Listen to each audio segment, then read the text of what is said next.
Hello, Albatha speakers. I'd like to start by saying change is and always have been an inevitable part of life. In today's economy, companies are forced to implement sweeping changes in an effort to grow and survive. The current economy leans towards dependency on knowledge, information, and high skill levels. They call this the knowledge-based economy.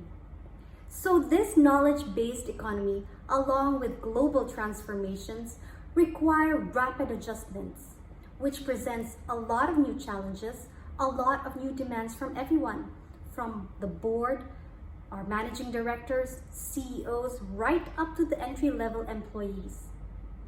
But change and adversity are difficult paths to travel. Not everybody welcomes change, especially if it may alter the course of one's career, lifestyle, or even gets transferred to unfamiliar positions. This triggers a lot of job stress. I've asked a few people around the company and outside of Albatha what they think about this topic, and it boils down to one solution, and that is, we should bravely talk about change. A senior manager from the Albatha Advisory and Assurance Department says that he would definitely feel unsecured and fearful at first, but once he gets to know and understand what the change is all about, he will then try to be optimistic and maintain a good attitude to accept and embrace the change, even though it may currently be difficult. But bravely talking about change is not a one-way communication. It must be open from all angles. Strategic HR and Administration Manager of Modern Pharmaceutical Company, Mr. Salama Ma'lul, says that based on his experience, the leaders must be able to clearly articulate what the change is all about, why it is important, and what the positive outcomes of the change will be. Loss of confidence within the organization will occur if the initiator of the change does not clearly communicate the need of the change.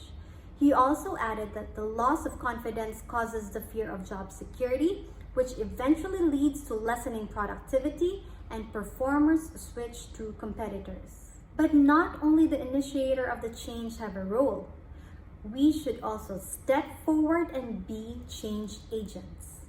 Mr. Andrew Tien, a senior manager of the Albatha Advisory and Assurance Department, says that if the task is relevant and achievable, he is happy to be chosen as a change agent, even if it takes blood and sweat. Mr. Rizami Anwar, a senior manager also from the same department, says that change must come from within.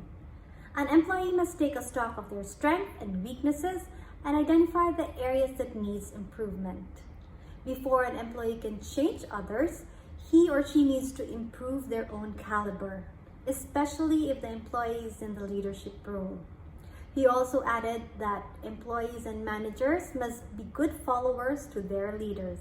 Mr. Nuruddin, head of HR and Administration Manager in GICO M&E, says that a managed change can minimize resistance to change. Employees should be made to understand that change means growth opportunities. It is also important to get the buy-in of the line managers. Once you get their buy-in, they will extend complete cooperation. He suggested that organizations can create various networking forums to update employees of the changes in the work processes. Feedback on these forums can be used to anticipate and respond to the needs and expectations of the employees. Another suggestion is the use of employee engagement survey, which can highlight the positive or negative impact of any change management initiative. In return, leaders and managers shall demonstrate the change by listening to employees' feedback, acknowledge the feedback, must lead by example, explain the why, define clear roles and responsibilities, provide training, and reward acceptance. After all, whatever changes that are happening is for the betterment of the organization, not only for myself, but for the well-being of the people around me. Mr. Rizami also added that change happens to improve profit, improve performance, reduce cost, or simply a new corporate direction. Change comes with the opportunity to learn, unlearn mistakes, and relearn new things or previously known subject matters. Mr. John from Network Data Systems says that change is needed because that's where the money is. Money is always the needle mover. A classic example mentioned by Mr. Nuruddin was the relocation of Ticon Limited office from Sharjah to Dubai.